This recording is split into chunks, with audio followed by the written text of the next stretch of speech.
નવરાત્રીમાં માણસો આવું બધું કરે. સૌથી પહેલા અમુક એવા લવારિયાઓ જે નવરાત્રીમાં છોકરી ગોતવા માટે ગરબા ગાતા હોય, ઈ એવું તૈયાર થઈને જ ઘરેથી નીકળે કે આજે તો હું ગર્લફ્રેન્ડ પટાવીને જ રહીશ.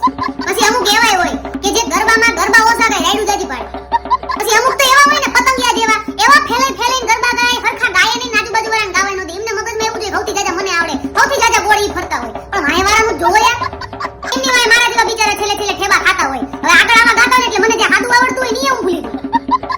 એમને ગરબા ગાવાની ઉતાવળ એટલી હોય ને કે માણસથી એક રાઉન્ડ નોર્મલ માણસે પૂરું ન કર્યું દીને 4 રાઉન્ડ મારી લીધો ગોળ ગોળ ફરીને. આટલી શું ઉતાવળ હે ભાઈ, શાંતિથી ગાને.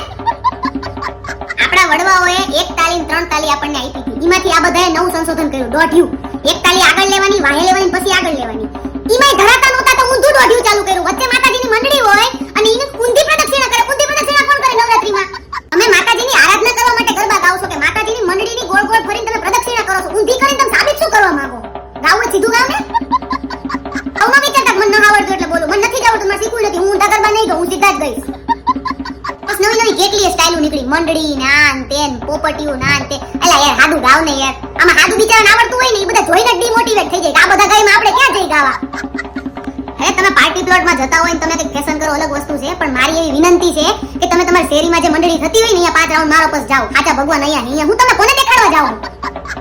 તમને મફત પાસ મળતા હોય જજો, પણ થોડીક વાર શેરીમાં ગાજો પછી જજો. જલસા કરવા ના ન પાડતી તમને. નવરાત્રીમાં તૈયાર થવાના બાને છોકરીઓ એવી ગાંડી થઈ છે ને કે તમને વાત જવા દો. એક તો કપડા એવા પહેરે ઢંગધડા વગરના, અને વાળમાં ઓલા કલરના દોરા નાખે. એવું નાખવાની જરૂર બેન તારે? ટીકો તારી પાસે નથી, તાર પાસે હાથમાં પહેરવાની બંગડી નથી, એવું નહીં નવું શું નાખો બધું? અને છોકરીઓ શું કપડા પહેરે છે, શું કપડા પહેરે છે? જાઓ તો વિડિયો બનાવો. અને બસ છોકરીઓના મગજમાં કેવું હોય કે જેમાં ફોટો આવી ગયો હોય નીચેની ચોડી બીજી વાર નહીં પહેરવાની. એની પાસે 5 હોય તો એની બેનપણી નહીં માંગવા જાય, અને થતી ન હોય તો ઠાઈને પહેરે. અને વચ્ચે તો એવી ચણિયાચોળીની ફેશન નીકળી તો હાફ પેન્ટ આવે ને એવી હાફ ચણિયાચોળી લુખી